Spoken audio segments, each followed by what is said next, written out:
Hello, my beautiful people. Let's get this out of the way. I wanted this video to be out the day Wakanda Forever came out, but I couldn't finish editing it in time, so it's still coming out on its opening weekend. Is that good? Yeah, whatever. So I wanted to get back into doing Toon Talk tie-in videos because I really haven't done that since the animated series days. So I figured, hey, Black Panther Wakanda Forever is coming out. This will be the perfect time for me to start doing tie-in videos again now that Halloween is over. So you might think, oh, there isn't a whole lot of Black Panther media out there outside the comics, so just look at the first movie.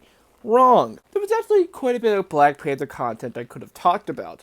Not only was there the original MCU film, but there was also that canceled film that would have starred Wesley Snipes as the titular character that I could have done a little deep dive video into that, similar to what the 100th episode was. But ultimately, I decided to do an episode on what we're talking about today.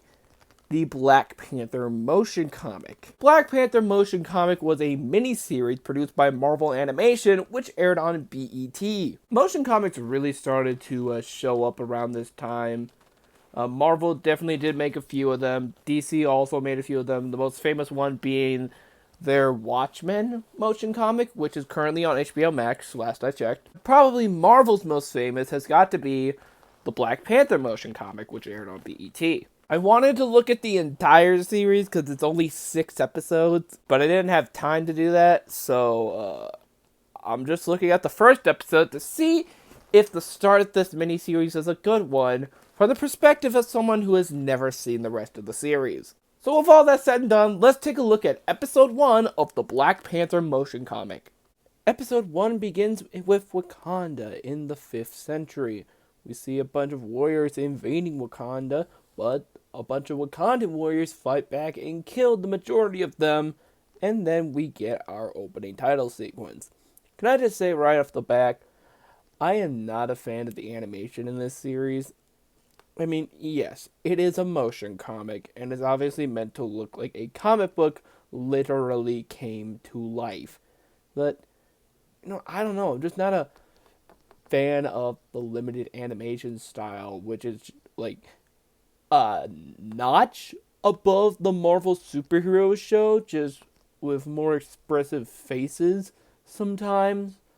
But, this was released in 2009. They could have done a lot better with the animation here. After the intro, we cut to the White House in present day, where a general voiced by Stan Lee is going on an anti-Wakanda rant. Hey, what are they gonna do? Throw spears at our jets? Did I say something wrong? It was at this moment that he knew. He fucked up.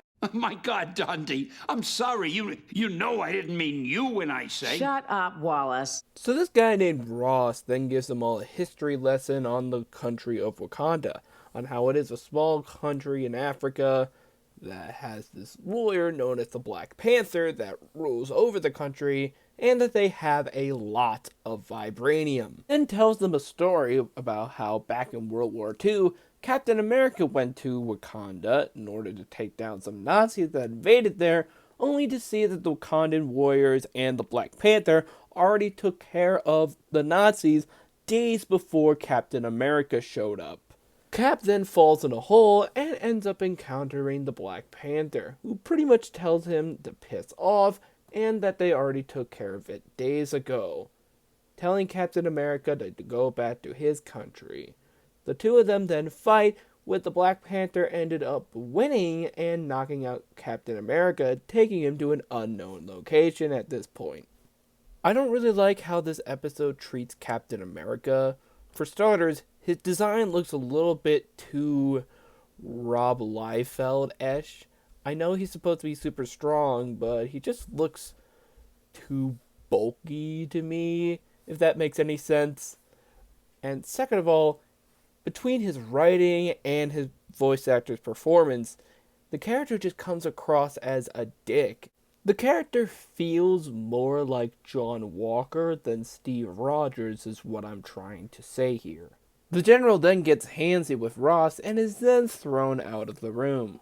Ross then tells them exactly what the Black Panther is, and that it is the ruler of Wakanda, and that once a year, somebody in Wakanda will get the chance to fight the Panther in order to become the new Black Panther, although it usually ends up in the Black Panther himself winning.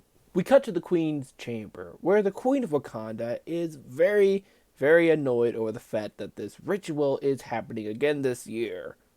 We then see that her daughter, Shuri, has snuck out in order to attend this ritual in hopes of fighting the Black Panther and winning. She makes it up to the arena but ends up getting a big guy squashed on top of her. A mysterious masked figure approaches the Panther and actually ends up beating him. And it turns out to be the Black Panther's nephew, T'Challa. T'Challa then becomes the new Black Panther, much to the frustration of his sister, Shuri. We cut to the Queen of Wakanda actually being sad over the fact that her son has now ascended to the throne. In her words, making him a bigger target. Back at the White House, they all seem to be plotting something.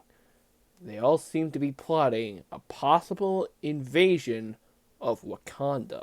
We cut to a military base in New Mexico, where we see a scientist experimenting with reanimation. The episode ends with the reanimated corpse laughing maniacally and shooting at the camera. So that was episode 1 of Black Panther, and it was a pretty decent start to a TV series about Black Panther. We get introduced to the world of Wakanda a little bit. We get a cameo from a different Marvel hero. We got that Stan Lee cameo that we desperately needed. The only downside is that I kind of would have wanted to see a little bit more of Wakanda in this episode. All we really see of it is at nighttime, with the exception of the prologue. And I really would have loved to see how technologically advanced Wakanda really is. Overall, it was a really good first episode, and I'm very intrigued to see where the rest of the show goes. But anyway, guys, that'll be it for this video. What do you guys think of episode 1 of the Black Panther motion comic miniseries released on BET? And if you guys have seen it yet, what do you guys think of Black Panther Wakanda Forever? If you're new here, be sure to like, comment, and subscribe, and ring the bell to be notified of when future videos are uploaded. And if we get to 300 subscribers by the end of the year, I will make one giant video reviewing every single SpongeBob video game. So, if you want to see that, please hit the subscribe button. We are so close to 300, I can touch it.